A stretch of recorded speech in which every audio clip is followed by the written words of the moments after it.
You're listening to 17 Carat K-Pop. For more about this show, as well as my other podcast, How to Stan, visit 17caratkpop.weebly.com. There you'll find episode guides, as well as additional reading, more exclusive content, tons of great stuff. And never miss an update, an album review, interview, etc. by subscribing to the free newsletter, howtostan.substack.com. You could also become a paying subscriber on Substack, and that means you're supporting an independent creator and become part of a community, howtostan.substack.com. Enjoy the show! Hello everybody, welcome back to 17 Carat K-Pop. It is time for my big monthly recap of the top 20 best new releases. Please keep in mind, I listen to literally hundreds and hundreds of new releases every single month. To narrow down this list is a monumental task. I'm just so invested in all the new releases in the worlds of C-pop, C-rock, J-pop, J-rock, K-pop, K-rock, Thai music, etc. So, if your fave didn't make the cut, really sorry, I'm never coming for your fave or whatever. It's never like a personal diss. Really, I try to use my objective music critic mind for this stuff. If you still don't agree with my choice, hold on because I might mention your fave in the jam-packed honorable mention segment of the show after I finish my top 20 countdown. Without further ado, let's get to that countdown. Here is number 20 best release of May 2022. P1 Harmony and Pink Sweats, Gotta Get Back. This is such a cute song and such a cute video, even though it's quite minimalist, I guess you could say. They're just roaming around New York City and smiling and hanging out together in nice outfits. Pink Sweat's outfit is particularly adorable, and they're just chilling and having a good time from the start of the video to the da-da-das that end it. It's a perfect fusion of P1 Harmony's sound and Pink Sweat's. So it's chill, but also it's got some rapping, and it is multilingual. Can Pink Sweats please just drop a mixtape full of K-pop collabs? Because his song 17 with members of 17, chef's kiss. And same goes for this. Keep it up. Where is Black Pink Sweats? That sounds perfect. Just wonderful voices and a really fun release that I like the message behind, which is organic friendships make for great music sometimes. And it's really cool how this collab came about from organic respect for each other. He really got into P1 Harmony, they reached out, they had some DM exchanges, and they agreed to meet up during P1 Harmony's US tour to make this happen. The story behind it makes the song even sweeter. Number 19. Fakey, Diamond Glitter. The video is mostly just the members in really bold, colorful outfits, just dancing and singing, twirling around. The video is nice, but there isn't tons to say about it. But sometimes all you need to get on this list is a really, really good song. And Diamond Glitter is really, really cool. It's very just classic pop content-wise, light on lyrics, just really fun, danceable, but also very new. It's just something new. It's got like a fiddle in the chorus. It's got different instrumental layers that weave together in unexpected ways. The members have less powerhouse vocal moments than before, but more group chanting than ever. So it's an interesting pivot to a group focus over an individual one. Although towards the end their high notes do give away the fact they are individually so talented too. It's just a great song for them, but also new for them, and it's so catchy, just really well done, and just the kind of song pop music enthusiasts deserve in their lives. Number 18. NCT Dream Beatbox. This is a repackage of their last album, so I won't spend too much time talking about glitch mode because I already did on the show.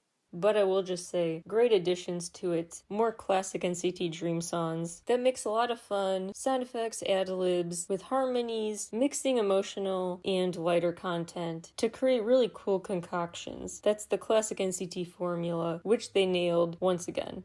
I will uncharacteristically spare you my tinfoil hat wearing, red string bulletin board brain. I will spare that today and just say that the video is actually just really cute. Could I read into it? Yes, it's me we're talking about. But this one I just think is really truly just a cute and fun thing without tons of Easter eggs or anything. And it deserves a shout out because the album is made of eco-friendly material with self-designed covers. Number 17. Hiradai with Hope/Wish. This album is really long. Really long compared to like today's length of like 8 to 10 maybe.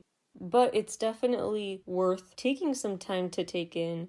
Some moments it's good background music for whatever you're doing, multitasking. Some moments it's just dance worthy. So it's an interesting one to try to work to try to just kind of go about your day with the flow of the song.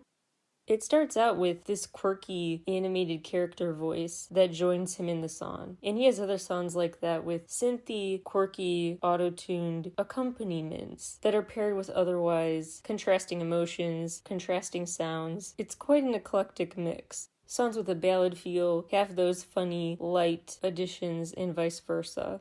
Some songs are dance ready, some are way more stripped back. Mirror Mirror has hints in it of No Other by Super Junior. It ends fittingly with a song called Wish, which has really cute sound effects that bring back the theme of Song 1, tie it all together. Then there's Good One. I also want to shout that out because it's a little reminiscent of AB6's 1, 2, 3. The comparisons I'm making are kind of faint, but there, and all complimentary, of course. My personal favorite, though, Peekaboo. Number 16. GOT7, with their new self-titled album, GOT7. This is GOT7's first release under Warner Music. And actually, JB, who is involved in the copyright transfer for all GOT7 trademarks, so they still have full ownership of that stuff. The lawyers he was talking to told him, this is unprecedented. This is quite unusual for a CEO to be so willing to just be like, sure, and make the negotiation easy. Just take your whole trademark. You own it. You deserve it. And that's how smooth it went, which is part of the reason I think they have returned as a 7-piece group so relatively quickly. They really fall back into comfortable rhythms with this, so if you've missed GOT7's sound, this is satisfying. I've decided the most succinct way to describe their discography is synth-heavy R&B. A synth-heavy remix of R&B. A synth take on a different kind of vibey song.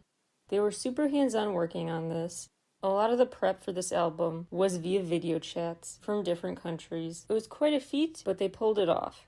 Not just sonically, but lyrically, this release also has some staples of theirs, like the moon references they bring up all the time, now on Drive Me to the Moon, written by Yeonjae.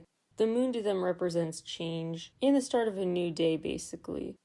A really great example of their compatible dynamics, Jinyoung said he thought of Yugyeom as he was working on Don't Care About Me, which I think is the best song on there, by the way. He kind of, as he worked on the song, pictured dancer Yugyeom's way of bringing it to life as inspiration. So that really shows how well they know each other and where each member can add their own strength to a release. 2 more things I want to shout out about this. 1, shout out to Royal Dive, who works with Taeyeon a lot and worked on Na Na Na and Don't Leave Me Alone. 2, I just want to shout out the music video for being one of the more aesthetically pleasing videos I've seen in a long time. Number 15. From 20. The new single, Wheel, W-E-O-L. Longtime listeners probably are really tired of me going on about From 20, but I really do think he's incredible for having so quickly in his career figured out his exact musical sweet spot, and to continue to hone that is remarkable. And his music is just bop after bop. This new song really does cool things with how his voice travels and emphasizes the words at just the right moment to up the drama. It's quite a vengeful, post-breakup, angry message, delivered in a very fun way. And it makes for an interesting contrast, because his last single, James Dean, had him in a much more confident, top-of-the-world state of mind. Number 14. Cypher, The Code. Hyunbin made an interesting comment when he said, quote, "We didn't decipher the code in our first and second EPs. In the new album, we visualize the idea by showing ourselves wandering in a maze," unquote.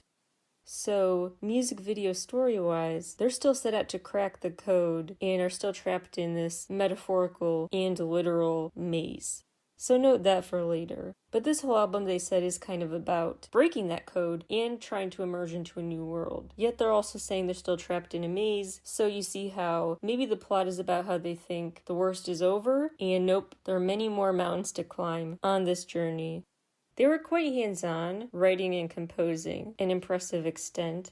And Rain has really been a great mentor, it sounds like. They're under his company, and he actually apparently visited almost every day just to check in with them and see how rehearsals were going. Number 13. Astro, Drive to the Starry Road. There are three main things I love about this release. One is just how summer-ready it is. Lots of cute, fun, sugary sweet songs, like Candy Sugar Pop. Very easy listening, fun to dance to. And it goes with number 2, the very fun music video. It's full of CGI, flying car, levitating candy, just a whole bunch of weird stuff. They pivot from casual wear to more formal wear, so just quite a colorful variety in their outfits, in the props, in the settings. It's all very whimsical. And the third thing is the fact they each get a solo. Really cool to see them each bring out their own style for sure. Guitar-backed songs to just chill, vibey stuff to a piano-based love song. And then there are more dramatic pivots in more mature material, like on Moonbin's standout, dramatic solo. More energy with like Rocky's Chant Ready song. So they show their range. It's not all just the most down-the-middle bubblegum pop here. I also find it to be a very nice touch that the sticky lollipop bits on one guy's face are actually just glitter. So like glitter makeup is left in the wake of licking a lollipop. Number 12. Icon Flashback. This album is meant to, in the words of Dawn Hyuk, be, quote, about Icon walking down the memory lane and marching forward, unquote, which is kind of represented by calling it flashback. Like flashing forward and looking back. They worked a lot with Mino and Yoon from Winner. Yoon actually gifted them a song. I love the lyric, "Time is gold and I'm a beggar." Just made me think of the best Cypher lyric of all time. That if time is money, I lost a lot of money. Good stuff. Those types of references never get old. Bobby helped write every song. DK composed 3, and J, DK, and Bobby all wrote Dragon, which is a cool symbolic song about learning to literally look fly, literally walk through the fire. It's a good metaphor. Dragon is also, like the song For Real, very old Icon, very reminiscent of earlier Icon. The album overall is a great mix of old and new sounds. Really cool lyric from that title track, quote, "Am I lingering or am I just used to it?" unquote. Think about that. Are you lingering in a relationship because you like it and you don't want to leave, or because you're just used to it and the unfamiliarity of your life post-breakup is daunting? Number 11. Woods, Colorful Trauma. Woods is such a rock star. The wait felt really long for this. I was really looking forward to when he would finally come back. And this new chapter just shows him going full punk, and I just love that for him. Love that for us. So good. He does have a more emotional, vulnerable pivot on Hope to Be Like You, but otherwise, very just unapologetic, bold attitude, just great emo music. And the video is interesting to read into, because first of all, I think he's wearing the same shirt that Yeonjun wore in Good Boy Gone Bad, so watch out for that. And second of all, you could read into the way that he actually looks more claustrophobic when he's alone, as opposed to being around others. Because he's in that plastic covering thing, or he's turned upside down, or he's in that little, not a fridge, but it kind of looks like a fridge. He's trapped himself in small spaces and looks more angry and claustrophobic then, as opposed to when he's just in the elevator with those other people. Just something to think about. Number 10. Jun Se-woon, Where Is My Garden? From start to finish, everything about this comeback is just so cute and likable. His whole message is so cute. He said this album is meant to be a musical garden, a place to just recharge and embrace this sunshiny attitude. Look on the bright side, like your plants in the garden might literally do. The title track Roller Coaster highlights that message with the way he is in his garage watching news reports about COVID and stuff, followed by ads for a new roller coaster in town. And so he sings about embracing that roller coaster, that life is full of ups and downs and unpredictability, but that's not a bad thing. He actually says, quote, "I enjoy this unpredictable rhythm," unquote. And I love the bridge, quote, "Fear, that's another name for thrill," unquote. He then just experiences this roller coaster via VR headset. So he's basically showing, hey, you can make the most of your situation even when it's not ideal and treat life like a roller coaster and be along for the ride happily. Just a really cute upbeat message and a peppy attitude that permeates the B-sides as well. And the video is full of bright spring colors. What's not to like? Number 9. Victon, Chaos. Aside from the dramatic cinematic video, this release is just really well done and admirable because they were hands-on making it. Hansei wrote on all 6 tracks, Soonsik wrote Dear Yun, Subin wrote I Love. Also, shameless plug, check out the episode of the show called K-Pop Talk with Andy Love for our quick interview. Andy Love worked on Bonnie and Clyde and tons of other stuff previously I talk about in that episode. But yeah, shout out to him for that. Actually, Bonnie and Clyde and Stupid O'Clock, for the longest time, were tied for title track picks, and they couldn't decide. Ultimately, I think they made the right call with Stupid O'Clock, but maybe just for the sake of it, have a second A-side. Release the Bonnie and Clyde video. This release is really high quality, well produced, and I just want to emphasize that because, to be honest, if it's the last day of the month and you release something, I'm probably biased against it, putting it in this list because I want to feel like I've done the list. I want to feel like I've gathered my top 20 so I can start ranking and reviewing them. So if you release something on the 31st, I'm likely to be like, ugh. Now I gotta decide if this factors in. I may just inherently be inclined to dismiss the release. So for them to get on here just really does go to show this was a standout release worth your attention. Number 8, Kane Daniel, The Story. The appreciation and respect for this release and how memorable it is greater if you think about Kane Daniel's journey, the mental process that led him here. I dubbed his album Yellow one of the best of last year because it capped off his color trilogy really well and powerfully. Cyan was part 1, very teenage, youthful, cheerful, peppy. Part 2, Magenta, more EDM, energy focused. And part 3 was Yellow, which was ironically covering super dense material, really dark subjects, but had this light at the end of the tunnel finale with the single antidote and everything. So kind of a darkest before dawn emblem. Now, The Story, which he described himself in a recent interview as changing from protagonist to narrator. So this new album is kind of an anthology of different short stories as opposed to one clear main focus and narrative. This is meant to be kind of an eclectic, short story collection of songs, sonically and lyrically varied. And he described it also in a really cool way by saying that he views his role now as best to listen. He spent 3 albums telling, now he's going to be listening. It's our turn to tell stories. This more passive role gives this release this feeling of relief and lightness. Like, yeah, it was darkest before dawn, and now we can enjoy the dawn. Basically like a self-care album. It just feels lighter and happier than Yellow did. They capture the emotional essence that he was going for really well. My personal favorite, Don't Tell. His collab with Jessie, it's a Latin pop song, but there are so many other sonic influences on here. Chancellor and DBO were with him every step of the way, from demo to final version of these tracks, providing support. He also put a lot of care into this as a group project by deciding on a color scheme, because although he is done with the color trilogy, he still really does see the value in vivid imagery to provoke a certain sentiment. Colors still tell his story. This time the palette is purple, gray, and black.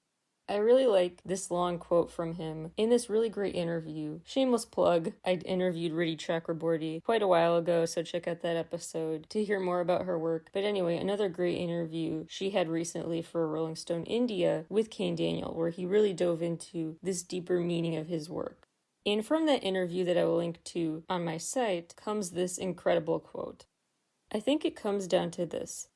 If you are hurt physically, if you get a scratch on your skin, it's visible and you can see whether it's healing or whether it's bleeding. But if it's something inside, and if you're hurt emotionally, you really can't fathom how much you're hurt, whether you're healing or whether you've gotten over it. And so sometimes you just try to forget about it. I think that trying to forget and trying to ignore it is the worst thing that you can do. I personally thought that I had to create a medium that I could vent through or express myself. If you just get mired in your own feelings, I think that you can go into this hole and you can never come out of it. And he goes on to talk about our internet age and the importance of IRL connections. I just think that's a really powerful way to not just describe the intensity of symbolic, metaphorical scars, but also describe why music really touches people and says things that are hard to find words for. When words fail, music can help, and he views it as a good outlet for that. And so for addressing complex, relatable emotions, part of knowing how to continue to do that is by listening, not just talking. So I thought that was a really great way to describe his outlook, his approach towards the story. And given its universality, this release was perfectly titled. Calling it just the story was the perfect way to go. Number 7, Yerin with Aria. This former G-Friend member really stands out on her own. This album is really beautiful. The lyrics in every song about stepping into your own, embracing who you are, making sure you show your true colors to the world, unfolding your wings. So many powerful messages wrapped up in these songs. The most poetic lyrics I find to be on La La La, where she talks about words in a really beautiful way. Something along the lines of letting lovely words drip out of your mouth, words landing in a powerful way.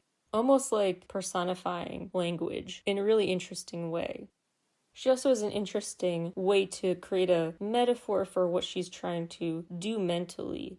On the ballad Time, talking about trying to separate some memories to keep on her right side, some on her left side. She's trying to sift through and organize her feelings.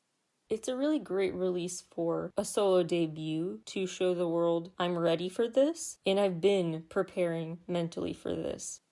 And the video for Aria is stunning.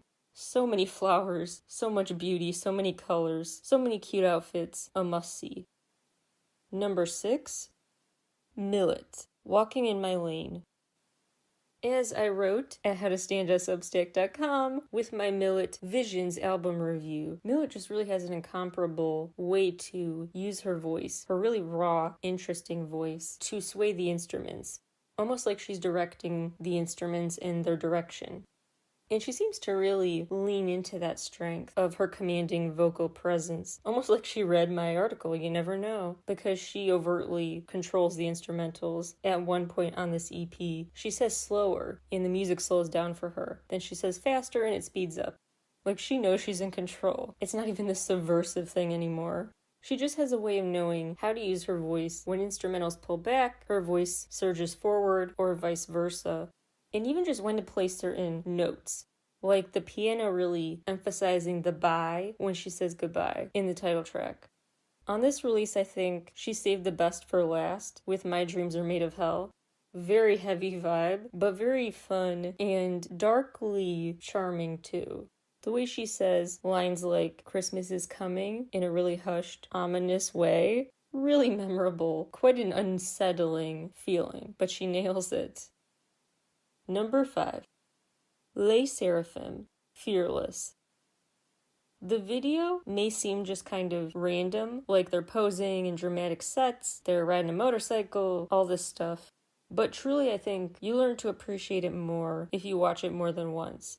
Because first what gets your attention most, I think, are the larger-than-life set designs. But later on what should hold your attention are the incredible dance moves.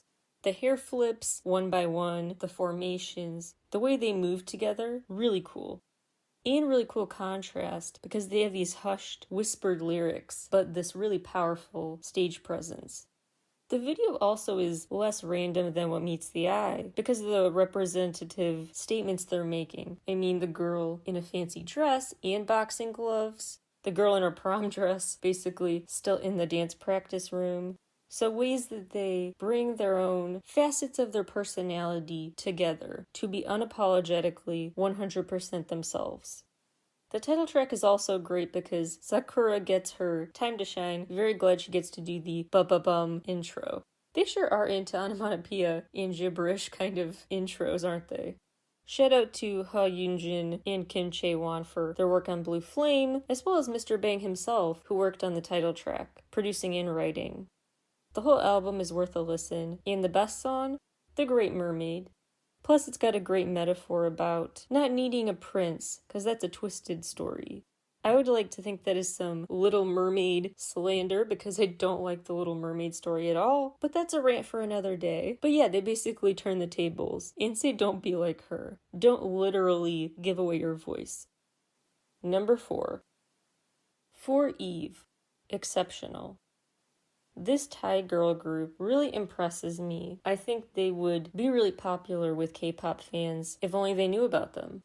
For Eve is really interesting in how they blend vibes of traditional and modern instruments, R&B vibes with percussion and guitar and synth, just so many layers, really powerful songs, and this one is really good. No exception. The video for Exceptional shows them performing this kind of pop ballad but faster paced. Each member is kind of acting out a sin, something you'd be guilty of like gluttony, sloth, greed, etc., and get these name tags with those 7 sins on them. But those name tags are replaced with words like, instead of gluttony, a label says honoring my appetite, something like that. Someone else has the ego sign replaced with a label saying, the name tag says, hello, I am learning my worth, that kind of thing. In that way of shifting the narrative and taking on new labels, literally, it's a powerful visual demonstration of what you can do to be nicer to yourself. Number 3, Nissi, Hocus Pocus 3. This album is so much fun. It has a lot of his really good pre-release singles, but it also has some new stuff, and all very upbeat and fun, but amidst the festiveness, there's a beautiful ballad as well. The song that's really just it is The Ride. In the last track, Cat and Mouse, make sure that the album ends as party ready and lively as the opening number, Trippin', which, true to Nissi, continues to have this to be continued music video story where he is performing in front of this big audience at like a circus type of show, or kind of like a halftime show. Anyway, it's a live performance, and everything goes off without a hitch until the end when something mysterious and confusing happens. So make sure you go check out the video and stay tuned, because I truly don't know where the story goes next. Number 2. TXT Minisode 2 Thursday's Child.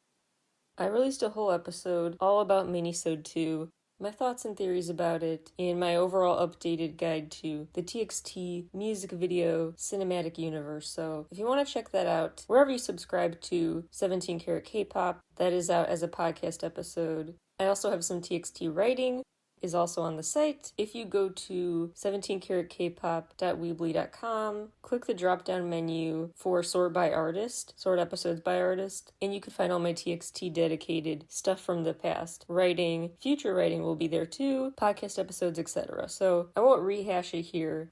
I do want to bring up some really interesting points that came out in recent Weverse articles about this comeback. One is the overall meaning of this album and how the rage, the fury post-breakup is changing forms, and how this new album represents this shift between blind fury, blind jealousy, blind rage, etc., heat of the moment, lack of clarity, emotions get the best of you. Now that that reaction has died down, the main reaction they have is now processing fully what happened, which is why now they turn towards more grief, at least on the B-sides. That's why they're really drawing out this dramatic performance for the Dance Recital Ready song opening sequence, which is ironically kind of a signal of the end of a chapter 2. So this album is basically the version of your post-breakup self that comes out of the confused headspace with blind rage into a new headspace of just pure grief and more logic, more accepting the harsh reality of what's happening. That's why they actually chose to save their tears, literally save their tears, for the end of the Good Boy Gone Bad video. That's what it represents, that transition. The Weverse deep dive into the meaning of this album, which I will link to on my site, brought up an interesting contrast between Dear Sputnik and opening sequence. Kind of different stories, but sonically sharing a lot with their production. I'll write more about this on my site, but also of note is the way you can really read into the Thursday's Child concept. Because on one hand, it is pretty straightforward if you read the lyrics about feeling it's a good day to break up, It's a good day to deal with messy emotions because you don't have to do that on a Monday and then spend your whole week thinking about this stuff, mourning this stuff. But you also don't sour your weekend vibe. So Thursday's a good day. But it's also not quite there to the weekend. But also, that is a reference to David Bowie's song, Thursday's Child, where he says, maybe I'm born out of my time. And TXT's story kind of has a similarity there, where they feel like time is frozen or unfroze too fast, and they are out of place time-wise with the rest of society. They've been taken out of place. It also could be kind of a play on Monday's Child, which is a nursery rhyme, basically about how you are extra lucky if you are born on a certain day of the week because you have far to go, meaning far to go in life, success-wise, a lot to look forward to, a bright future ahead. I really like how Taehyun put it when he said that their songs are always about growth. So at the end of the day, you come out of these experiences having learned something. And so you could look at it in some bright way. And that's why their message is kind of not entirely negative about having far to go. They don't treat that as too daunting. They see the silver lining in it. A few more fun facts. I know I started this off by saying I wouldn't spend that much time talking about this release, but here I am. Subin said about opening sequence, when he got his line distribution, he was like, are you sure? Isn't this a joke? And then he said, when he first heard Good Boy Gone Bad, his thought was, quote, wow, I'm doomed. But come on, Subin, you did great. Lonely Boy, their first unit song, took the longest to record and master. They really tried hard to get the tone right, and it wasn't easy. Huening-kai revealed every award show performance has a little teaser for their next release, sometimes in just a broad way, thematically. Their dances at award shows have hidden details in them, and he said that's why he chose to perform Bad Man by Rain for the KBS Songfest. Taehyun said to really capture the right emotions, he actually overtly just asked his friend from middle school how the breakup felt to him. And he says, quote, I know that's not nice, but still. Just really funny to me that he just reached out and was like, hey, can you rehash that heartbreaking incident you went through? It's for music. But what are friends for, I guess? Taehyun also said that was interesting that in the part of opening sequence choreography where he's alone, he said he got inspiration from Jimin's solo moves. He said, quote, I think he's the pinnacle when it comes to that classical style of dance. What would Jimin do, unquote? Referring to that's what he would ask himself. Good life advice, not just for choreography. Lastly, I really love this quote from Taehyun for anything in life, really. Quote, usually when people talk about passion, they describe it as a burning flame. But anyone who's really put in the effort knows the truth.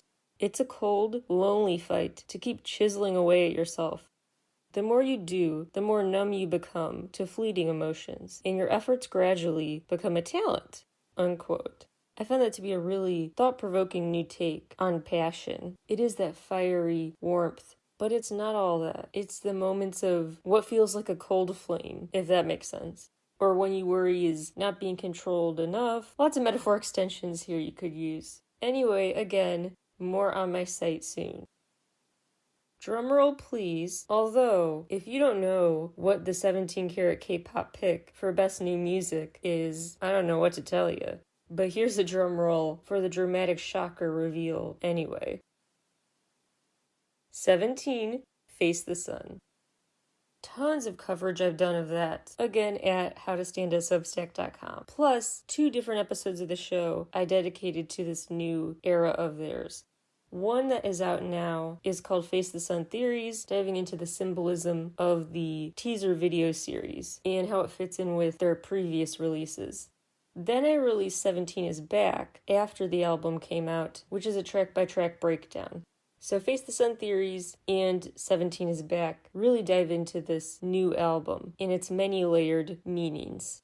Just a couple quick updates now that have come out with new promotional interviews that I didn't mention on those episodes.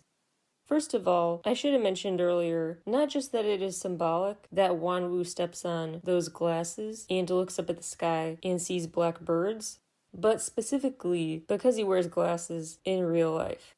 I forgot to mention that earlier. To step on and smash something that was just part of your daily life, that seems symbolic even more than I thought. Vernon has confirmed that he has no tattoos, so any you see on him are makeup. Woozy said they never planned to have unit songs, so from day one, they were like, we have to be all of us on every song, to really symbolize this new era they are embarking on after 7 years.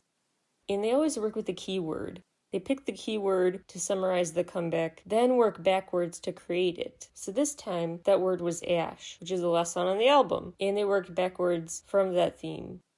Other interesting fact, DK's hair caught on fire. There were quite a few pyrotechnics to deal with in Hot, the music video, and during filming for concept images, DK's hair caught on fire. He's fine though, don't worry. I mentioned before that Junhan's wings are symbolic, but I also should have mentioned that they are extra symbolic given that there's one moment when the wings are really dragging. It's a very Icarus-esque situation, in a way, like he realized he flew too close to the sun. Lastly, I just want to say congrats to them again for a great release and getting their 6th million-seller album. Time for a ton of honorable mentions. Moon Soojin, with her new album, Lucky Charms. I've had my eyes on Moon Soojin pretty much since she released Now. That was a really good song. And that was one that really made me think, wow, she can really take a boring song or something, pretty basic and make it memorable. She just has a really underrated voice. That also came out strong in 1 Billion Views, her collab with XOSC.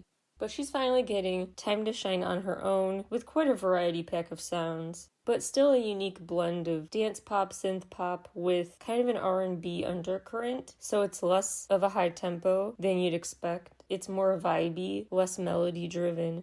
It's a unique sound that's really suitable to her. And she has this really incredible, beautiful eye makeup, very summery, in the video for Right Back. I like the new ONEUS album, Trickster. I really love the intro, really great. And I love the range. I just wanted, I guess, a little more from the video. The video had a lot of potential, I thought, to really have quite a twist and turn filled plot. I mean, they're at this literal clown show. They're like a circus/theme park. A lot of chaos could have ensued. That did, but also less symbols, more narrative, I guess, is what I wanted. So I was a little underwhelmed, but they did a great job. Classy. Class is over. This new girl group is quite promising. One thing that disappointed me were some plot holes / lack of continuing the story, but if it is to be continued intentionally, I will forgive that. But if the story just abruptly does not return to addressing the current zombie apocalypse in their video, then I'll be mad. I also think this release you'll gain more appreciation for if you have patience, because the second half of the release is frankly more exciting. So wait for the second half. Listen to the full thing, but stay tuned, and the second half is when it gets really good. TNX, Way Up. For a group that just debuted, it's really cool to see how hands-on they have been. Hui composed and arranged We On by himself, a really fun and fierce intro to both the group and this album. And Your Favorite Melody is actually a song Hui wrote a long time ago, like even before the show Loud. It's interesting how they place the title track later in the album, so you have to listen to the intro and some B-sides first to hear a bit more of their sonic range before you get to the heavy hitter. Lightsome, Into the Light. The group put a ton into this comeback. Apparently they rehearsed as a group 3 hours each evening and then worked on individual stuff, training each morning on their own for a total of about 8 hours of rehearsing each day. So props to them for the hard work. Really adorable school setting video, very colorful school, very fun choreography. But they also have sassier songs too. And the best song overall on this is the dance floor ready song called I, just the letter I. Pink Fun, Pila Kuya. This is such a fun, bouncy pop song. And it has a really fun video where it blends 2D animated characters with the arcade setting in the quote-unquote real world. Major aespa vibes from it with their cartoon alter egos. And at the end it seems like the guys are done for. The girls teamed up against them and they with their alter egos kind of won the day, both in the arcade games and just in the arcade location. But then the boys all team up to try to stop them. It's quite a comedic caper, paired with a catchy song, What's Not to Love. Yonzo Kenshi has a really interesting new release with 3 songs. Each song is very him, it's very full, sonically rich, this time more into an operatic string instrument focus than before, but also very much him because they just spotlight his really, really hard to describe, incredibly unique voice and delivery. Definitely memorable, and a lot of powerful, poetic lyrics, like, quote, in a cracked mirror, I stared at a reflection of my past self, unquote, and, quote, a flower about to wilt said its last words to me, unquote. And my personal favorite, quote, for now, fear nothing, and be the only one to understand the meaning of pain, unquote. Isn't that a great way to look at it?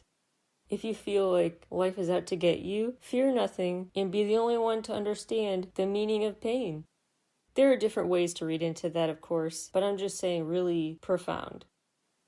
I'm really excited for B.I.'s next era, especially with the release of his new single BTBT with Davida and Soulja Boy. That both of them, B.I. and Soulja Boy, wrote and produced. Actually, co-writing credits also go to the team behind That's What I Like by Bruno Mars. It's a very fun, winding video with a flying car in a futuristic world. And B.I. just looks so good in it. Platinum blonde is for him, that makeup is for him, that outfit was meant for him. Just really great rock star material. And Davida's voice is just timeless, priceless, just one of a kind.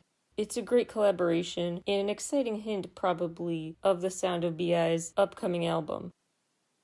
Speaking of cinematic videos, Hyo finally has a full EP out. It's called Deep, as is the title track.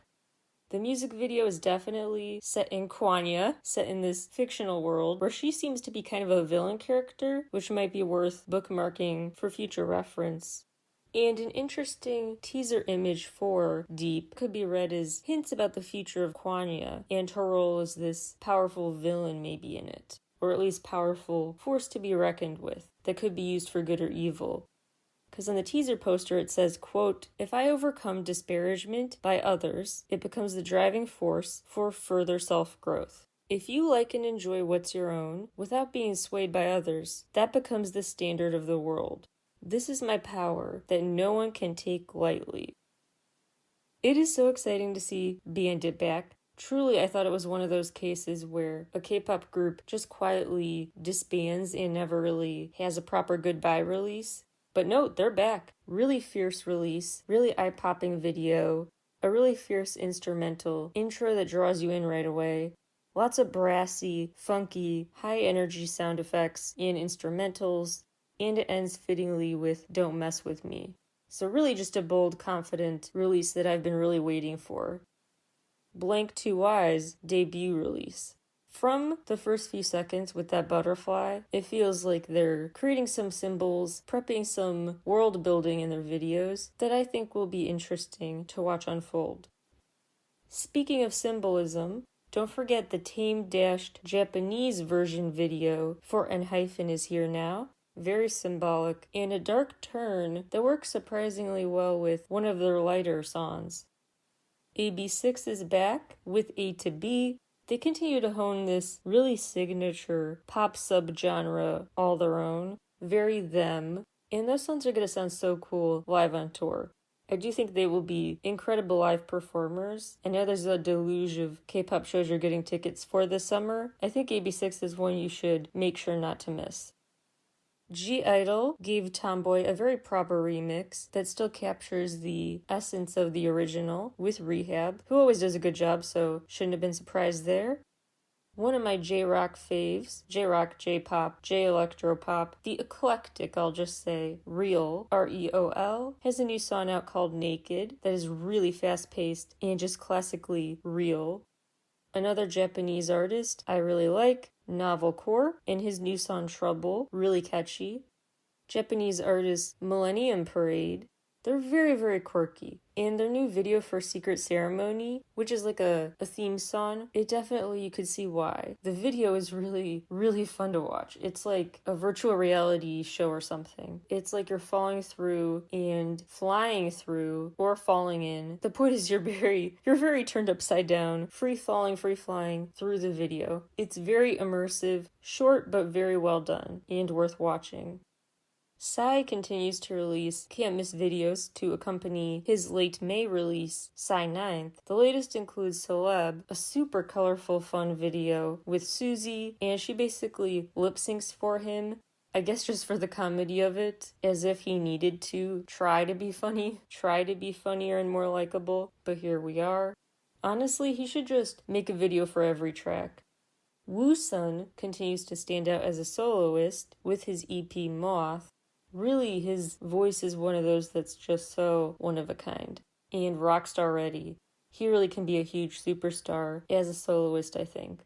I love The Rose, don't get me wrong, but his solo stuff can take him far, I think. And his voice really plays well with the instruments, so the stories feel quite emotional. He's not phoning it in, he's very invested in the songs he sings and the stories they tell. Kim Yeji, a really interesting rock icon of sorts, who speaks about a lot of taboo topics in her music, has a new Fierce EP, Turned. One we renewed my admiration for their early 2022 release with a new video for an old song, Montage.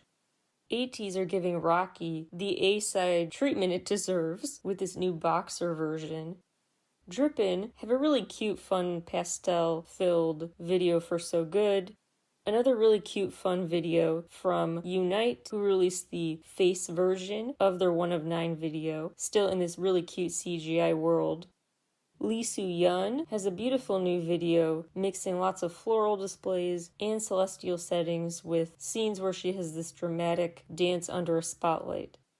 Forestella are back. Great for fans of Paradise for their really deep opera voices. Really just a stirring performance if you're into that sound. As you probably gathered from my latest episodes, there's a new collab you should check out between Hamingyu and Love Abstract. Select and then the B-side Hint of Yellow. Check out their individual interviews for more about the backstory. Kana Adachi released a video for the song Me that is so colorful. I can't decide if I like the outfit choices. They're very notable, but her happy spirit is just contagious. Makes me want to just walk around the city in bright clothes twirling without a care in the world. Brown Tigger continues to release a really interesting Song of the Month project, and his Song of the Month for May was Marley with Huckleberry P, and I think it's really one of his better ones this year. Amber Lou's voice is surprisingly compatible with the rapper Dan aka Dan on Bleed Me Dry. Lastly, the unnamed group, Trainee A, have a new video for a pre-debut song, Ain't No Privacy, which honestly, it just sounds like My Bag by G-Idol. I'm just saying. So if you like My Bag by G-Idol, but with different lyrics, that's pretty much what Trainee A's song is. As for the best English language releases of the past month, gotta give a shout out to truly the GOAT, Kendrick Lamar. The new album, Mr. Morale and the Big Steppers, really he's done it again. Although frankly, I will always love Damn more than any other album of his. It got so much critical acclaim for a reason, so there's no topping that. Grimes has a new video out for New Gods, which is really visually just stunning, as usual from her. Palais Royale has a new song off their upcoming album. Not much known about the album, but if the new single Broken is any indication, we're in for a treat. An artist I've been hyping up a lot lately on this show, Anna Sophia. Single after single has just been so good. I think she's so underrated. Her EP is finally here. It's called Let Me Out, I'm Free. The best song is Cruel World of hers, or Number 5, but they're all really good. Cameron Phillip continues to do some really cool DIY music, and he's really clearly passionate about it, and a fellow ARMY, so ARMY should go support him. His newest single out now, called Yellow. Lastly, Rina Sawayama released This Hell, a really great song that captured that spirit of a lot of her past songs actually, but in a new way. There's just something about listening to her songs where you're like classic Rina. As you listen to it, you just sense it. She's really a great artist. More on these releases, as well as playlist links to the videos I talked about today, including honorable mentions. Be sure to subscribe at howtostand.substack.com. I will keep it a free post for all to access, so be sure to subscribe to not miss it. It will also be up at 17caratkpop.weebly.com eventually. And you can answer directly in Spotify if that's where you're listening. The question of the day, which is, which of these releases did you like the most? Or what are your other thoughts about the best of May? Let's talk great new music. Alright, thank you guys so much for listening to the show as always. So much great new music came out. I hope it gave you a lot of listening to catch up on, or at least appreciate in a new light. And I'll talk to you all very soon. Bye everybody.